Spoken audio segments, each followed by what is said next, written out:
Hello everyone, and welcome to this week's Motor Trade Radio podcast, powered by eBay Motors Group, with Philip Nothard and Curtis Hutchinson, bringing you all the chatter that matters. Well, the weather is changing, Curtis. The market isn't slowing down. We've got plenty of financials coming out for last year and everything else, and still politics leading the way as well for the automotive sector. But we've got a lot to get through today, I think, haven't we? We have indeed, and we are recording this slightly earlier than we normally do in the week. But having said that, there are loads of stories. There's a lot happening in the sector, and I only added that as a caveat, just in case anything big happens at the end of the week. Yes. Well, I mean, there isn't a day go by that there isn't something big. So we'll get to the headlines in a minute, but we must talk about the interview that we did with Robert Forrester. So we interviewed him essentially for a quick sort of short catch up for the Saturday show last week. But actually, we went into a little bit more detail about the market and what's happening in their sort of interim results from Virtue. And we had a good 20-25 minute catch up with Robert in the end. So we shared it again on the Tuesday morning for the listeners. So it's gone really well. If you haven't listened to it already, then do either listen to last week's Saturday podcast, of which we've included the interview on there, or listen to it on its own that was shared on Tuesday of this week. But a great update and a very relaxed and chatty Robert, as always, chatting about what's been happening in the world of Virtue, how the Helston acquisition has now been onboarded, and we did get onto a bit about the political landscape around automotive as well. We did indeed, yeah. We touched on politics. In fact, we couldn't stop him, could he? No, you have to. Once he started, yeah. Yes. And also agency, which was interesting. I mean, if you haven't heard the interview, it's worth listening to, because the half-year interims actually cover Mercedes-Benz under agency. So it's the first 6 months of that and how that's panned out. So it is very revealing. And also this week we're joined once again by Stephen Whitten, our well-being wizard, and for his latest Men-Able moment. And he's actually back from his travels, isn't he? So you and I haven't heard what he's got for us yet. So we'll be listening to that live as well. But we are going into it a little bit blind, and he is a little bit jet lagged as well. So we're not sure what we're going to walk into on this one. But looking forward to it as always. There's a few industry events coming up, so I'm sure your diary, like mine, is looking a tad busy at the moment over the next couple of months. So starting with, in fact, it's one of yours, Phil. It's the Cox Automotive Insight Report webinar on the 26th of October, and that kicks off at 11 o'clock. Yeah, no, we have got the Insight Report 2023 sort of stroke 2024. So it's the collaboration with Cox Automotive and Grant Thornton. We're looking at two themes in this one. One is about the future of dealers and how that looks like, whether that's EV, agency, things like this, and consolidation. And then the other bit is about sustainability, and that incorporates everything around EV infrastructure, recycle, renewal, etc. And then we'll also be talking about the 2024 new and used forecast. So you'll get to see what our review is in terms of the 2024 outlook and a little bit beyond. So looking a bit out towards 2025 and beyond of where we see the market. It's a free webinar. So if you check that out on my LinkedIn feed or the Cox Automotive LinkedIn feed or Grant Thornton, then just sign up for that and you'll get all the details 11 till 12:30 on the 26th of October. And other events coming up soon include the Motor Trader Retailing Expo, which is being held on the 17th of October at Silverstone. And following that, on the 9th of November, is AM Live at Birmingham NEC.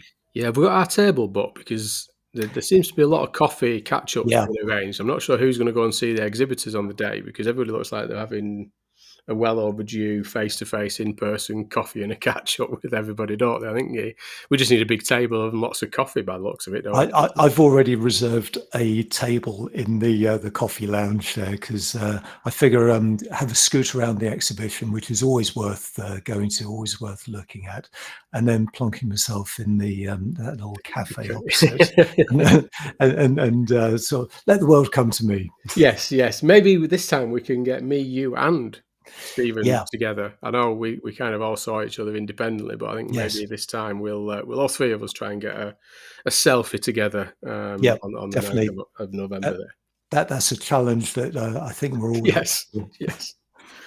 And then finally, we've got a few awards coming up, haven't we? So there's nominations in for a couple of events that then going into the shortlisting. Yeah, definitely. So Car Dealer, they announced the nomination list for the Used Car Awards, which is pretty mega actually, because it's across 25 categories. They're mostly dealer related, plus a couple of OEM categories.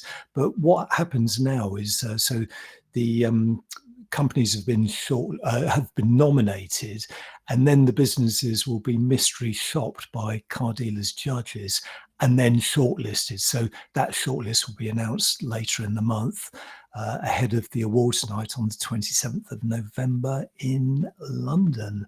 And also this week, Motor Trader announced the shortlist for the Motor Trader Industry Awards. So that covers retailer categories and supplier categories. It's on the Motor Trader website, so definitely worth heading over there to see who the runners and riders are.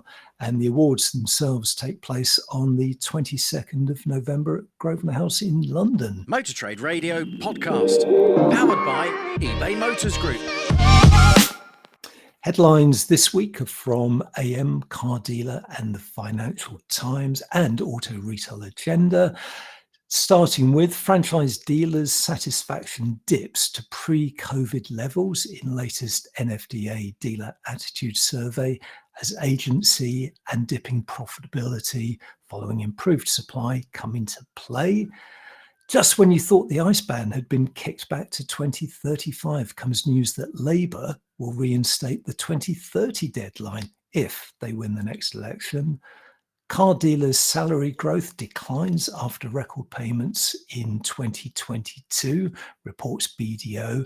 And lastly, this week, we'll have a look at some of the rising and falling full-year financials of some big-name dealer groups, Sytner, Glyn, Hopkin, and Hendy. Yeah, so as you say there, Curtis, we'll head over to Auto Retail Agenda first, and this is on the back of the NFDA survey that they do.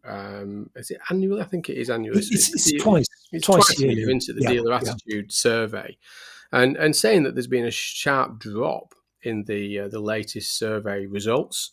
And that they've seen an overall relationship between retailers and their manufacturer partners decline on the back of pre-pandemic levels. So there's some interesting movements within this one, isn't there?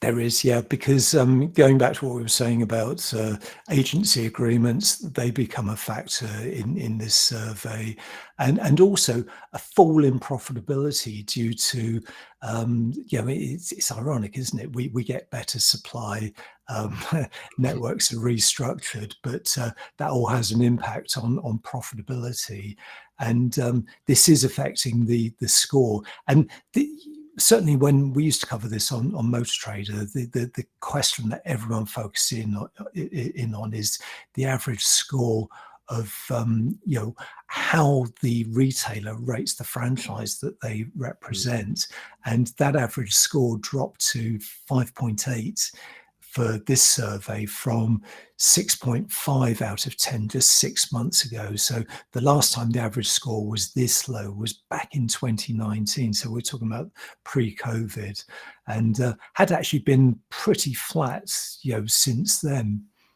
Yeah, as you say, I mean, Auto Retail Agenda have published their sort of nice little visual there that shows sort of red, green, and yellow that sort of show the ones which have declined since March of this year. Those in green that have gone up, and then those that haven't moved in yellow, which is just Lexus. So Lexus has remained in second position behind Kia. So Lexus at 9.2, same as what they were in March of this year. Kia has improved again. I mean, they've gone slightly up from March, but predominantly the rest of them have moved downwards by the looks of it. They have, yeah, and it's worth just emphasising, that's a phenomenal performance by Kia, because they're already tracking at 9.3 9.5 in the last survey, and they've actually gone up 0.2 points. So proving that, for them, the only way is up. I mean, they look pretty much untouchable at the top there. But as you say, at the bottom of the survey, it's not looking like good news for the Stellantis brands, because they actually occupy 8 of the bottom 9 places, with only Jaguar sort of breaking up the flow of Stellantis brands. And they actually have a score of 3 for DS, the worst performing brand of all time, scored a lowly 1.5. So, Alfa Romeo scored 1.5, and that is the lowest score ever recorded in the survey. So, it's a bad time for the Stellantis brands, as I guess it was inevitable there was going to be this bedding in, because we're talking about a large number of brands coming together under one umbrella, and some of them mega brands, Vauxhall in its own right, a sizable brand, but now under new ownership, and it's still bedding in. It's still taking a long time. Yeah, and it's going to be interesting, because you don't know how much of this is, that you start to return to productivity and volume coming back into the market. How much of this is pressure on margins and profitability as manufacturers start to return to targets and that kind of world, or how much of it is down to the muted transition towards aging for some of these manufacturers as well. So there's probably a lot to play out, and we're seeing a lot of consolidation as well, which incorporate a lot of these manufacturers as well as part of those dealer consolidations and acquisitions. So there's probably a lot behind the scenes as to what are making the relationship feel that way between the dealer and the OEM. But moving away from that and talking about feelings and everything else, we the FT have published. I think we only picked up in Financial Times, didn't it, Curtis? Yeah, I didn't see this story anywhere else. Yeah, and this is and I think I'm not saying that Robert knew anything. He did mute that you don't know what's going to be happening next, but the title is that Labour vows to reinstate the 2030 deadline for new petrol sales ban. So you couldn't really make this up, could you?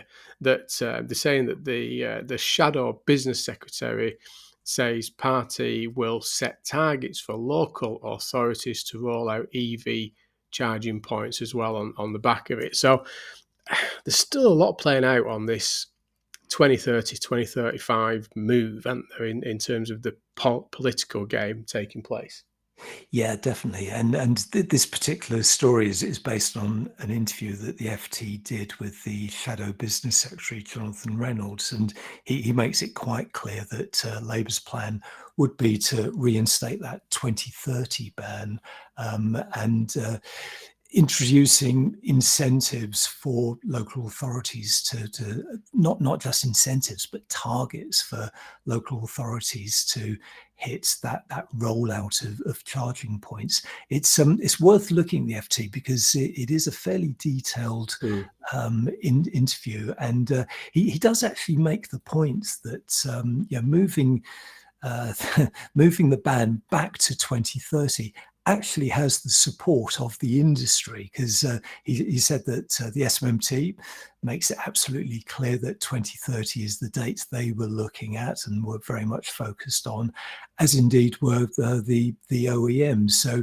he does actually cite both SMMT and OEMs, something that was lacking in the announcements made by the government, and it did leave a lot in the industry bemused by that decision.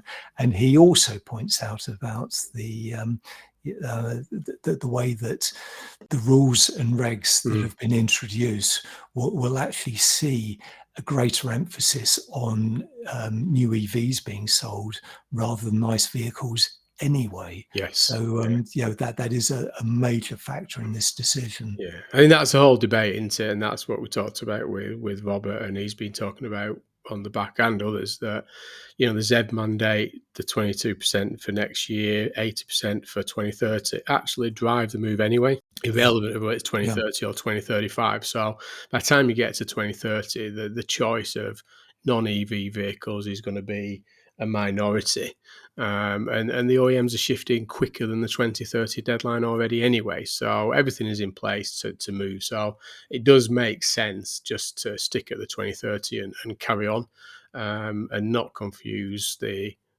voters, the consumers, and that kind of space. So yeah, it's going to be, again, we don't know yet how much of this will be political games at play, but we'll certainly try and keep a little bit closer eye on it. So back to a little bit closer to home, and back to car dealer. And this is the regular report that BDO LLP publish.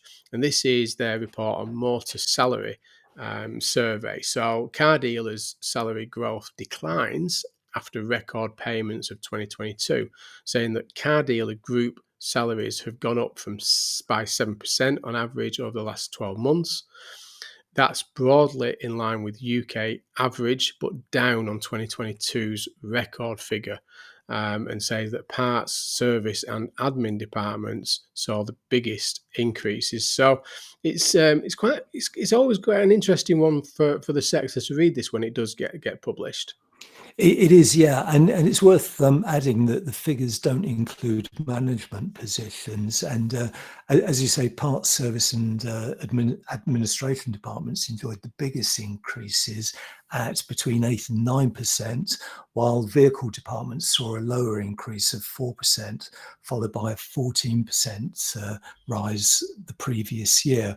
While service technicians are the most sought after role, which really does echo what Robert Forrester was telling us last week, because Virtue as a group have had a big push on recruiting service technicians, and the BDO reports that they are the most sought after role. And the skill shortage has actually pushed up pay by 13% on average across service technicians. Yeah, so they say it's worth checking out this. It's always and there's more details on the BDO site that they go into. But yeah, it's I don't know. At least hopefully they won't go on strike, Curtis. Yeah, you just mentioned the S word. Let's hope not. But meanwhile, after the break, we'll be hearing from our mental health wellness guru, Stephen Whitten, sharing his views on addressing mental well-being in the car retailing workplace. He's back from his holidays, and I'm sure he's all fired up and waiting to share some best practices with us. You're listening to all the chatter that matters on Motor Trade Radio, powered by eBay Motors Group. This is your weekly one-stop shop for all the biggest car retailing headlines from across the media, available on demand wherever you are on your podcast feed. Next up is our latest Menable Moment, looking at mental health and well-being awareness, issues and best practices across the automotive sector, with me, Stephen Whitten. Yeah, hi Phil, hi Curtis, hope you're well. It's Menable Moments time again. I've been on my travels. I very nearly did a little recording for you from where I've been, because I've been away. I've been to Colorado to go and stay with a very good friend for a week, and we did a whole tour all around the place, and the old batteries have been recharged, and the mental wealth bank topped up again, and opportunity to sort of not think about things and what have you. But I say all that, and the batteries were recharged, but now I'm struggling with jet lag. So I've We do it to ourselves, don't we, really? It's because it's such a long journey, and I'm now absolutely knackered, but I'm sure that won't last. But anyway, so Tuesday this week, the 10th of October, was World Mental Health Day, and I was absolutely delighted, to see that there were elements of our industry that were taking that on seriously and doing some great stuff with it. And I am going to give a massive shout out and probably dedicate most of this Menable Moments to this one individual and one business that went above and beyond. And the shout out is to Chloe Muir. She's a sales executive at JLR Reading, which is part of the Jardine Motors Group business. And with her head of business permission and sales manager's permission, she organised a cake sale and come and have a chat, tea and chat session for everyone in the business. And in the process, they had boxes around to raise money, which they were then going to donate to mental health charities, particularly Mind. And I've got to say, wow, that's amazing. That's absolutely amazing, because we hear a lot of stuff about, people don't talk about mental health, and particularly men. And our industry is male dominated. We talk about this a lot, and men don't talk. Rubbish. Men do talk, and they will talk. But what they need is to have an environment where it's okay to talk. Now, I do know that men are quite often conditioned not to talk, not to speak up, not to share their emotions, their feelings, or any of that stuff. And that's often what prevents them from coming forward and having a chat. Now, I've got to be honest, I went to Reading for a few hours on the 10th and, stood around and sort of had a little bit of a chat with a few people. And obviously that is not the environment, while standing around reception, eating cakes and drinking coffee, to stand there and talk about mental health issues. But what it did do was it sent a very, very clear message. And the message to everyone in that business was the environment is good and it's clear for you to open up and speak if you want to. And more importantly, that if you have issues and you've got stuff going on, and as we've said before, quite a lot of these issues, are outside of the workplace, that it just demonstrated that there were people there ready to listen and people there who were available. So, not sure if anyone else did loads of stuff for World Mental Health Day, whether you put posters up, made it clear that, there was support there available or whatever. But, it went really, really well. So hats off to Chloe and hats off to Jardines for supporting that. On another quick note, a couple of weeks ago, I ran a very quick webinar for mental health first aiders across the business, and very well attended. I was really, really pleased. But as predicted, there were a few that couldn't make it because of month end. So I want to say a couple of things there. Firstly, mental health first aiders in the automotive business really, really want to become more proactive and more involved in what's going on and find ways of being a better resource for the people around them. So if you need help with that, give us a shout, and we'd love to have a chat with you, maybe set something up for your mental health first aiders if you've got them. Secondly was the people who didn't attend because of month end. And like I've said before, on a school report, I'd be putting could do better.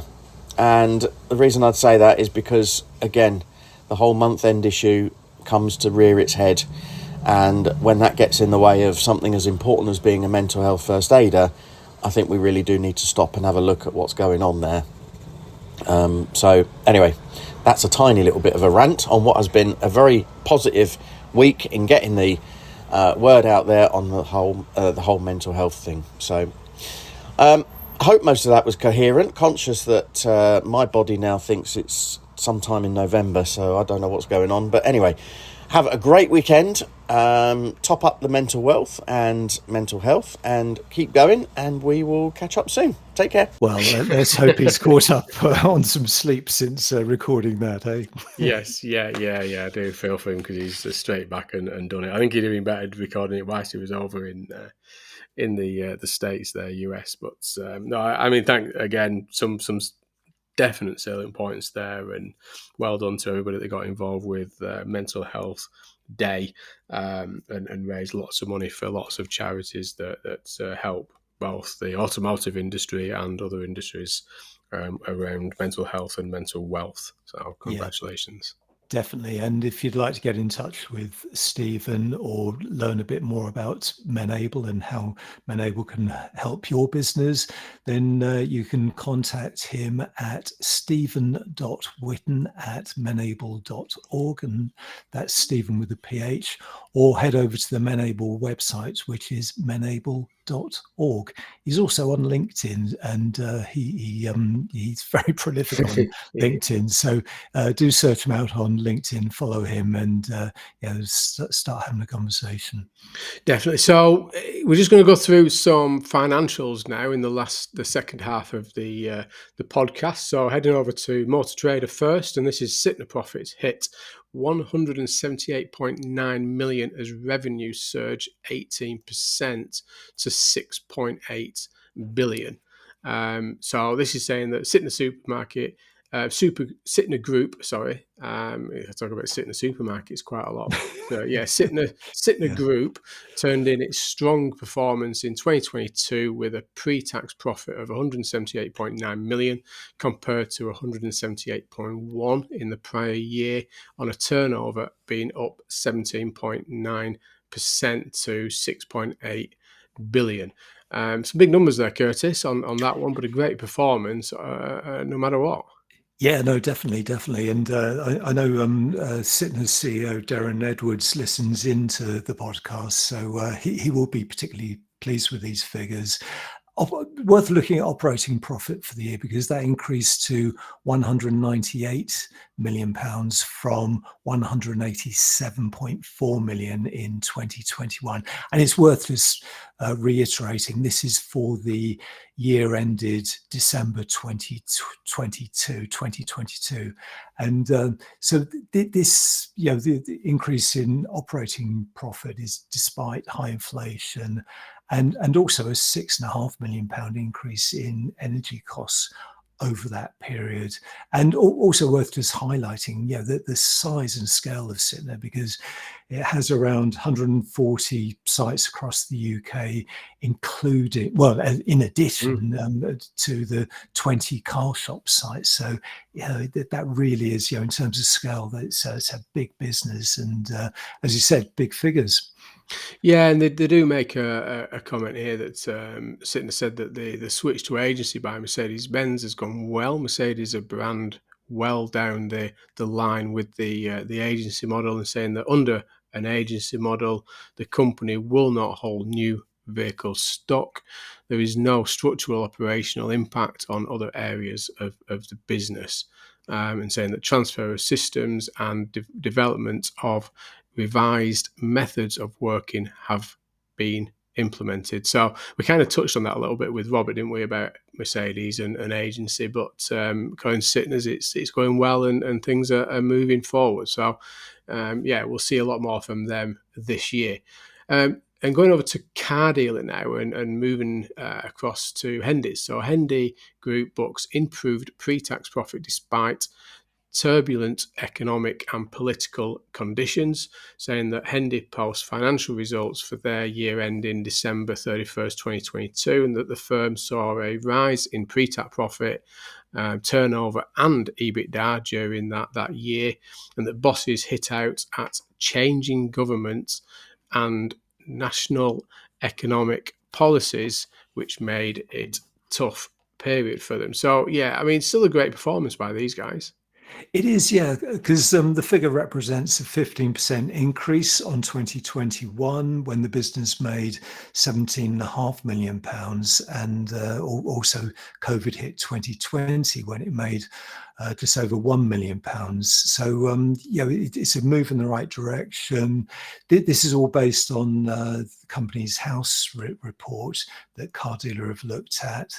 And it actually says that turnover of just £1 billion as opposed to 931,000 the previous year, And of that improved revenue, the vast majority, so just over £923 million, came from vehicle sales, with after sales providing a further 80.5 million. So some good figures there for vehicle and after sales. Yeah, and it looks like they're on a few changes as well, saying that they're obviously the year saw Hendy grow and restructure the dealer network. They bought the Nissan Southampton in August of the year, and that they've submitted plans for a business near East Leigh, which will be completed by the end of the year. They've also refinanced the business with two new banks, both Barclays and Santander, and that's in order to secure greater flexibility and more potential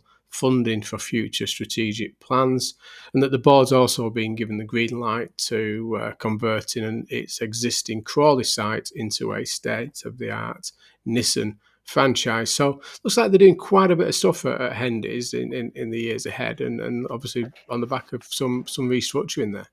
Yeah, definitely. And a fun fact from this story is that Hendy, of course, are the exclusive distributors of Moke in the UK. So it'd be fascinating to find out from Hendy's how that part of the business is going. So if you're down on the south coast and you want yourself a mini Moke, then that's where to go for that. Exactly, yeah. And final story, back over to car dealer, and this is that bosses at Glyn Hopkins feeling positive despite car dealers' profits taking a 60% hit. And this is on the back that pre-tax profits fall to 5.5 million after the firm bagged a 12 million in 2021. So this is reporting on 2022 performance. And the bosses put the fall down to previous year being exceptional and highly abnormal. So this is talking about, obviously, 2021 was a very profitable year for the dealers, wasn't it? I mean, we've talked about it enough on the podcast with used vehicle margins, new vehicle lead times, and high margins on new vehicles, and, very little, if any, used vehicle depreciation because cars started going up in price and not down in price. So they do talk about that the turnover did rise to 520.7 million, and that the directors are cautiously optimistic about 2023. Yeah, and it's within that the turnover was up from 452 million to 520 million, and that was actually a growth of 15%. So turnover well and truly up, despite, as you say, the profits coming down. But within the story, it actually digs into the turnover. So the majority of that rise, £490 million worth, came from the sale of goods, with the rendering of services, including after sales, contributing a further £22.43 million. And Glyn Hopkin, it's a well-established, privately run business operating out of the southeast, and actually heading northwards as well, because its territory extends to North London and north of London, and good business, and there's plenty going on there. They've got good representation across the board, especially strong with Nissan. I mean, I think they're probably one of the biggest Nissan dealers in the UK. Careful what you say there. You got corrected last time we made a statement like that, Curtis. Yeah, what did we say? I think about it was who? Honda. I think it was Honda when we didn't know whether Marshalls or Virtue were the largest Honda. I think it is. Oh, you know Virtue, what? I think we qualified it by saying it one of the biggest. Yes, yeah, no, I remember that now. But that's it for this week. I think we can start to see these financials come out as we get through, financials clearly for the full year 2022, or we start to see interims up until the half year point of 2023. I think clearly some of these like Arnold Clark's the other week when we talked about a drop in profitability, but they're dropping from a strong high point. I think there's still a lot that's going on around the political market at the minute and what's going to play out there. But we're certainly heading into awards, conferences, and events season now. Aren't we, Curtis? Is very clearly now heading towards the end of the year as diaries become full of conferences, webinars, and events. Yeah, it's almost as though there's nothing else to do, is there? But we will be attending those that we can, and hopefully see you there. But that's all for now. So many thanks for joining us on the Motor Trade Radio podcast. Until next week, it's goodbye from me. And it's goodbye from him.